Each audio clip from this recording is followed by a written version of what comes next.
समसामयिकी विशेष daily top 10 में बहुत बहुत स्वागत है आपका। और हम आपके बीच डेली टॉप 10 में उपस्थित होते हैं 10 चुनिंदे प्रश्नों के साथ। एक बार फिर आपके बीच में है जो भी पिछले कुछ दिनों में सुर्खियों में रहे हैं, ऐसे 10 सवालों के साथ महत्वपूर्ण क्वेश्चन है और इससे जुड़ी जो अन्य जानकारी है इसके भी हम आपके साथ साझा करने का प्रयास करते हैं। तो आज के लिए पहला सवाल आपके लिए स्क्रीन पर है।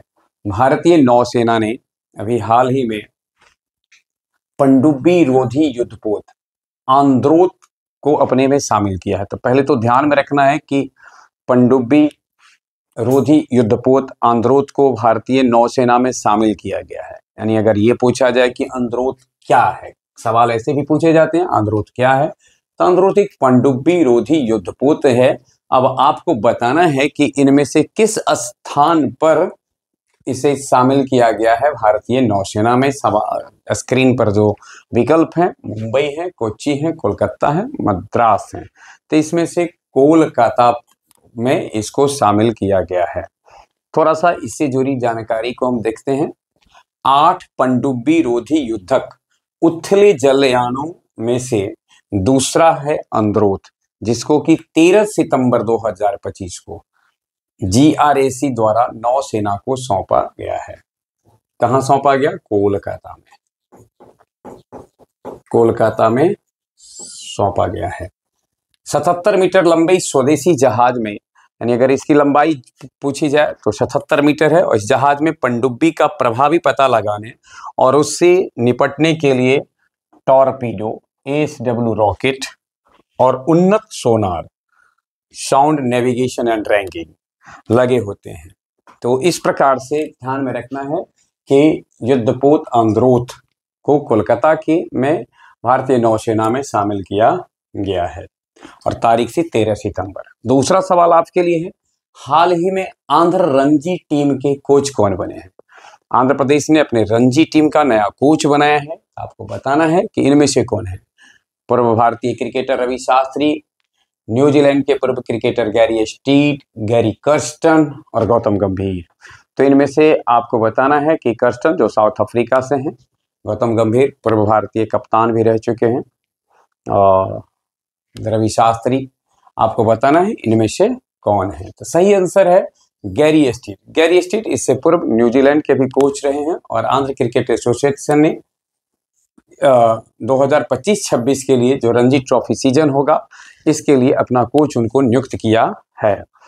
2018 से 2025 तक न्यूजीलैंड को उन्होंने कोचिंग दी और सभी प्रारूपों में लगभग 268 अंतर्राष्ट्रीय मैचों का उनका खुद का अनुभव रहा है। सभी प्रारूप कहने का अभिप्राय है वो टेस्ट क्रिकेट हो, ODI क्रिकेट हो, T20 क्रिकेट हो, इन तमाम प्रारूपों में 268 अंतर्राष्ट्रीय मैचों का अनुभव रखने वाले गैरी स्टीड को आंध्र प्रदेश की रणजी टीम ने अपना 2025 से 26 का जो सत्र होगा इसके लिए कोच नियुक्त किया है।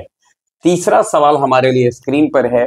अमेरिका, दक्षिण कोरिया और जापान ने हाल ही में कहां फ्रीडम एज सैन्य अभ्यास शुरू किया? एज किनारा वाला, EDGE किनारा वाला। तो आपको बताना है जापान, दक्षिण कोरिया, अमेरिका में से कहां पर इसको शुरू किया गया है। सही आंसर है इसका दक्षिण कोरिया। थोड़ी जानकारी हम दक्षिण कोरिया से लें तो दक्षिण कोरिया ने अभी हाल ही में अपने स्कूलों में मोबाइल फोन पर राष्ट्रव्यापी प्रतिबंध लगा दिया है। अर्थात मोबाइल फोन रखने वाले पर प्रतिबंध लगाया है। और 64 वर्षों में पहला असैन्य रक्षा मंत्री अहान म्यू वैक साउथ कोरिया के जो पिछला 64 साल रहा है उसमें से पहले ऐसे व्यक्ति हैं अहान ग्यू वैक जो रक्षा मंत्री बने हैं और उनका रिश्ता सेना से नहीं रहा, अर्थात असैन्य व्यक्ति हैं और उनको दक्षिण कोरिया ने अपना रक्षा मंत्री बनाया है।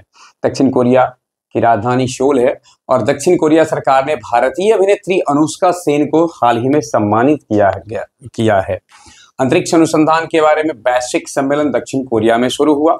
दक्षिण कोरिया के संदर्भ में जो महत्वपूर्ण बात है, अभी हाल के दिनों में जिसके कारण से वो चर्चा में रहा वो ये भी रहा है कि उसके संसद ने एक विधेयक पारित किया और इसके द्वारा कुत्ते की मांस की खपत और बिक्री पर प्रतिबंध लगाने का कोशिश किया है। अर्थात कुत्ते की मांस की खपत और बिक्री, स्वाभाविक है जब खपत पर प्रतिबंध लगेंगे तो बिक्री स्वाभाविक है कम हो जाने वाला होगा, और उस पर उसके संसद ने विधेयक पारित किया है। दक्षिण कोरिया दुनिया का सबसे बड़े चीप सेंटर का भी निर्माण करेगा। और एक और ध्यान में रखने योग्य बात है, ओशिनिक्स सिटी। ओशिनिक्स सिटी एक तैरता हुआ शहर, ओशिनिक्स सिटी, यानी ऐसे समझेंगे कि ओसेन पर एक तैरता हुआ, सागर पर एक तैरता हुआ शहर हो, ऐसी कल्पना दक्षिण कोरिया में की जा रही है और स्थापित किया जा रहा है एक ऐसा शहर जो सागर में तैरता हुआ होगा, तैरता शहर। साउथ कोरिया के अभी हाल ही में राष्ट्रपति पर महाभियोग लाया गया, और वो महाभियोग जिनके ऊपर लाया गया वो राष्ट्रपति हैं यून सुक योल, और महाभियोग सफल भी रहा। महाभियोग का सफल होने का मतलब होता है जिसके ऊपर वो लाया जा रहा है उसको हटा देना। महाअभियोग एक कह सकते हैं एक बहुत महान व्यक्ति पर लाया गया मुकदमा, प्रायः देश के शासनाध्यक्ष पर या जो शीर्ष पद पर बैठे व्यक्ति होते हैं उनके ऊपर महाभियोग लाया जाता है। हाल ही में सरपंच संवाद राष्ट्रीय गुणवत्ता सम्मेलन कहाँ आयोजित हुआ है, आज का चौथा सवाल आपके लिए है। तो सरपंच संवाद राष्ट्रीय गुणवत्ता सम्मेलन मुंबई, जयपुर, नई दिल्ली, इनमें से कोई नहीं, इनमें नई दिल्ली में आयोजित किया गया है। सरपंच संवाद राष्ट्रीय गुणवत्ता सम्मेलन का आयोजन नई दिल्ली में 2025 ईस्वी में जो हुआ है उसके लिए विषय रखा गया है विकसित ग्राम विकसित भारत। गांधी के स्वप्न को साकार करने की कोशिश की गई है, और इसका आयोजन जल शक्ति मंत्रालय एवं पंचायती राज मंत्रालय द्वारा किया गया है। यानी जल शक्ति मंत्रालय और पंचायती राज मंत्रालय के द्वारा सरपंच संवाद राष्ट्रीय गुणवत्ता सम्मेलन आयोजित किया गया नई दिल्ली में, और थीम ध्यान में रखना है विकसित ग्राम से विकसित भारत। अगला सवाल हमारे लिए है, अभी हाल ही में अभियंता दिवस, अभियंता अंग्रेजी आज शायद आप ज्यादा सहूलियत हो अंग्रेजी समझने में, इंजीनियर्स डे, इंजीनियरिंग अभियांत्रिकी और इंजीनियर्स अभियंता, तो राष्ट्रीय अभियंता दिवस हाल ही में मनाया गया है। गौरतलब हो राष्ट्रीय अभियंता दिवस भारत के महान अभियंता मोक्षगुंडम विश्वेश्वरैया के जन्म दिवस पर मनाया जाता है। मोक्षगुंडम जब विश्वेश्वरैया 1861 ईस्वी में उनका अवतरण हुआ था। तारीख हम अभी आपके सामने नहीं रख रहे हैं क्योंकि तारीख ही तो बतानी है कि उनके ही जन्मदिन पर यह दिवस मनाया जाता है, और इसकी शुरुआत 1967 से हुई। 1967 ईस्वी से यह दिवस मनाया जाता है।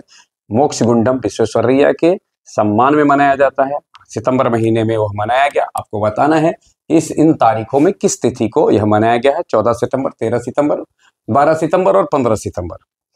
तो यह दिवस मनाया गया 15 सितंबर को। इस बार 164वीं उनकी जयंती को उनके प्रति निष्ठा, उनके प्रति श्रद्धांजलि है। गौरतलब हो यह राष्ट्रीय है, यानी यह इंजीनियर्स डे जो है जो मनाया जाता है यह एक नेशनल इंजीनियर्स डे है। 14 तारीख इस दिन राष्ट्रीय हिंदी दिवस भी मनाया गया, और ठीक इसके बाद 15 तारीख के ठीक एक दिन बाद 16 तारीख को ओजोन दिवस मनाया गया, यानी 16 सितंबर को ओजोन दिवस मनाया गया। अगला सवाल आपके लिए, छठा सवाल आपके लिए स्क्रीन पर है, और आपको बताना है कि Linda Yaccarino, Linda Yaccarino, Linda Yaccarino ने एक कंपनी के सीईओ पद से, चीफ एग्जीक्यूटिव ऑफिसर, मुख्य कार्यकारी पदाधिकारी से इस्तीफा दे दिया है। आपको बताना है कि लिंडा याकारिनो जिन्होंने कि सीईओ पद से इस्तीफा दिया, किस कंपनी के सीईओ पद से उन्होंने अपना इस्तीफा दिया है। विकल्प आपके लिए है उबेर, एक्स, परप्लेक्सिटी और व्हाट्सएप। तो इसमें से किस पद से, किसके सीईओ पद से इस्तीफा दिया है, वो है एक्स के सीईओ पद से इन्होंने अभी हाल ही में इस्तीफा दिया है। गौरतलब हो एक्स एलन मस्क की कंपनी है, और एलन मस्क जब उनके सीईओ लिंडा याकारिनो ने त्यागपत्र दिया, तो इस पद को वर्तमान में खुद देख रहे हैं, मुख्य कार्यकारी पदाधिकारी खुद हैं। और एलन मस्क से जुड़ी एक और बात है कि अभी दुनिया के शीर्ष अरबपतियों की सूची में, शीर्ष धनाढ्य व्यक्ति की सूची में दूसरे नंबर पर आ गए हैं। एलन मस्क दूसरे नंबर पर हैं। और अगला सवाल हमारे लिए है रवि अभियान 2025। रवि अभियान 2025 का सम्मेलन कहां पर आयोजित हुआ?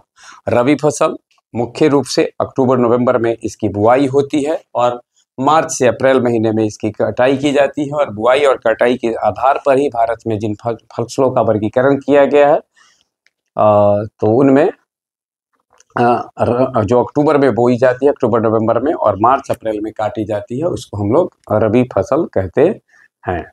तो रबी, खरीफ और गर्मा, तो रबी और खरीफ के बीच में जो गर्मी का समय होता है उसमें कम समय में कुछ को ले लिया जाता है, तो उनको हम लोग गर्मा फसल कहते हैं। नाम ही है गर्मा, यानी गर्मी में बोया जाने वाला, गर्मी में ही अपने लाइफ को समाप्त कर देता है। जो रबी फसल है मुख्य रूप से वो है गेहूं, जौ, चना, आलू, मटर, मसूर, सरसों, अलसी इत्यादि मुख्य रूप से रबी फसल के अंतर्गत आते हैं। ऐसे देखिए हमारे यहाँ बिहार में खासकर कि मक्का, तो मक्का को दो सीजन में हम लोग प्राप्त कर लेते हैं। इसलिए कहीं कहीं अगर आपको ये देखे अगर मिले कि इनमें से कौन रबी फसल है और मक्का भी अगर विकल्प में हो, तो ऐसा नहीं है कि मक्का को हम नहीं टिक करेंगे, मक्का भी रबी फसल के अंतर्गत आता है, लेकिन रबी फसल के अलावे भी यानी उसको हम लोग प्राप्त कर लेते हैं दूसरे सीजन में भी। सवाल आपके लिए था कि इसका जो सम्मेलन हुआ है कहाँ हुआ है, तो पटना, भोपाल, नई दिल्ली और जयपुर। इसका सही आंसर है हाल में यह नई दिल्ली में हुआ है। हाल ही में न्यायमूर्ति एम सुंदर ने किस उच्च न्यायालय के मुख्य न्यायाधीश के रूप में शपथ ली है? निम्न में से किस उच्च न्यायालय के मुख्य न्यायाधीश के रूप में उन्होंने शपथ ली है? असम, सिक्किम, मणिपुर, मेघालय।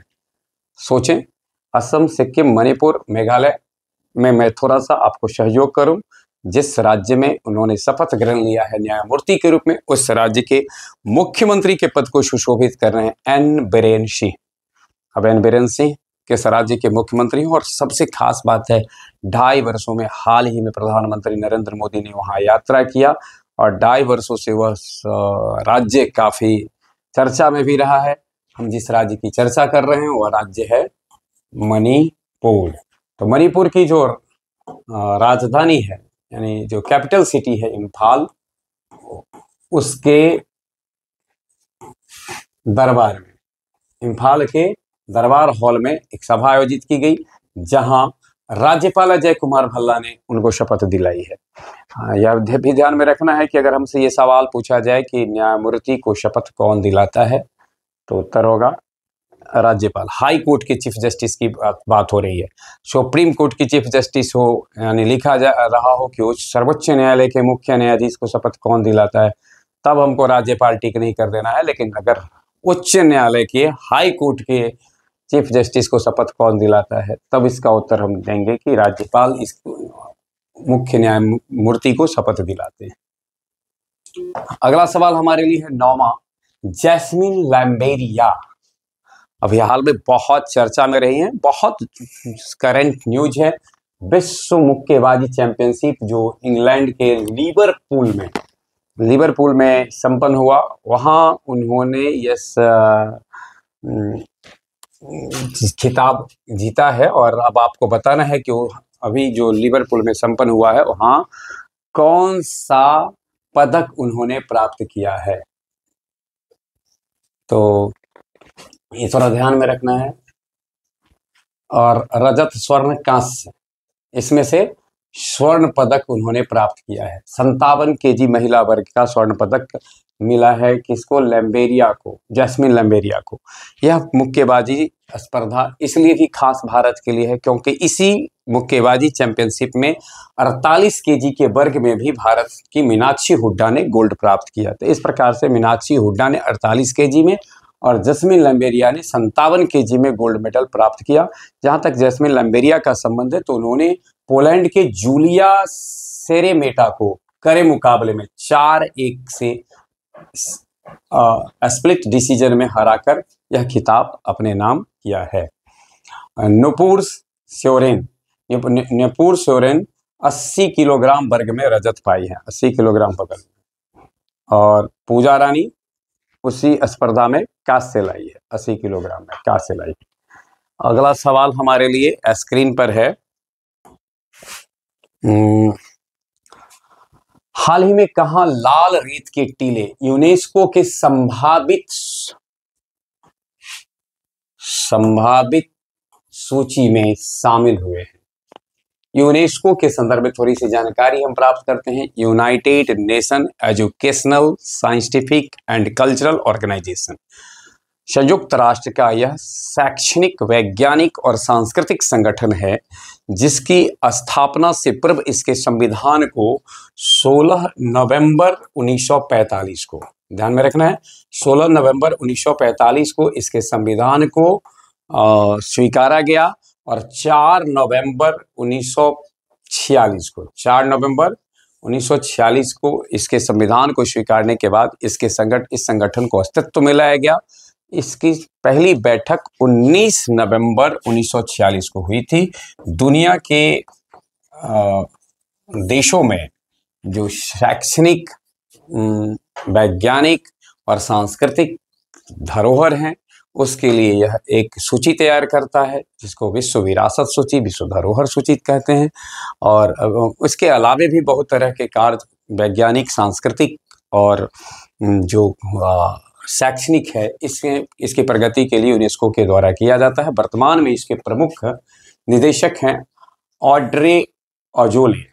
इसमें सदस्य देशों की संख्या को लेकर के एक संदेह है और 194 देश हैं इसके अधिकृत, लेकिन 195 भी हैं, क्योंकि फिलीपींस को सम्मिलित कर लेने के बाद फिलिस्तीन को सम्मिलित कर लेने के बाद सदस्य देशों की संख्या 195 है।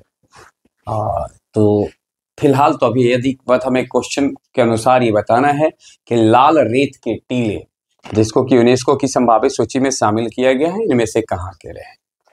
कर्नाटक, आंध्र प्रदेश, तमिलनाडु और बिहार इसका सही आंसर है। ये आंध्र प्रदेश का है। और इसके अलावा देखिए एरसमाटी डिब्बालू, ये लाल रेत के टीले 2023 में यूनेस्को की संभावित सूची में इसको शामिल किया गया था। अब हम देखते हैं थोड़ा सा आंध्र प्रदेश के से जुड़ी हुई कुछ प्रमुख जानकारी को लेते हैं। जैसा कि विदित ही होगा कि आंध्र प्रदेश भारत का राज्य है जिसकी राजधानी अमरावती है। और जब आंध्र प्रदेश से अलग तेलंगाना को किया गया तो उसके बाद आंध्र प्रदेश ने अपनी राजधानी भी 3 किया, लेकिन जो इसके अभी जो लिखा गया है उसका वह एक राजनैतिक राजधानी है। यानी अभी जो राजनीतिक राजधानी दैट्समैन की वहाँ पर जो जो संसद भवन, किसी राज्य का जो विधानसभा होता है वह स्थित जहाँ हो तो वह अमरावती है। आंध्र प्रदेश एक ऐसा राज्य बना है जो 3-3 राजधानियों, 3-3 सेक्टरों को लेकर के, लेकिन फिलहाल उसकी चर्चा अभी हम नहीं करते हैं। आंध्र प्रदेश की राजधानी अमरावती है और एन चंद्रबाबू नायडू आंध्र प्रदेश के सीएम हैं, जो एडीआर की रिपोर्ट के अनुसार भारत के सबसे धनाढ्य राजनेता हैं, सबसे धनाढ्य पॉलिटिशियन एडीआर के रिपोर्ट के अनुसार चंद्रबाबू नायडू हैं। अभी अब्दुल नजीर आंध्र प्रदेश के राज्यपाल हैं। आंध्र प्रदेश दुनिया का सबसे बड़ा पुस्तकालय स्थापित करने जा रहा है, यानी करने का फैसला लिया है। और इसरो ने श्रीहरिकोटा के सतीश धवन अंतरिक्ष केंद्र में गगनयान मिशन के लिए पहला एकीकृत एयर ड्रॉप परीक्षण किया है। आंध्र सरकार ने नगर पालिका कर्मचारियों के लिए 1 करोड़ रुपए के कवर की घोषणा की है। और जैसा कि हमने जिक्र किया कि ईडीआर की रिपोर्ट के अनुसार आंध्र प्रदेश के जो वर्तमान सीएम हैं वह भारत के सबसे धनाढ्य राजनेता हैं। ये था आज का टॉप 10। इसी प्रकार से हम आपके बीच में उपस्थित होते रहेंगे उन सवालों के साथ जो हाल में सुर्खियों में रहे और आने वाले दिनों में जो परीक्षा होने वाली है उसके लिए महत्वपूर्ण रहेंगे। बहुत बहुत धन्यवाद।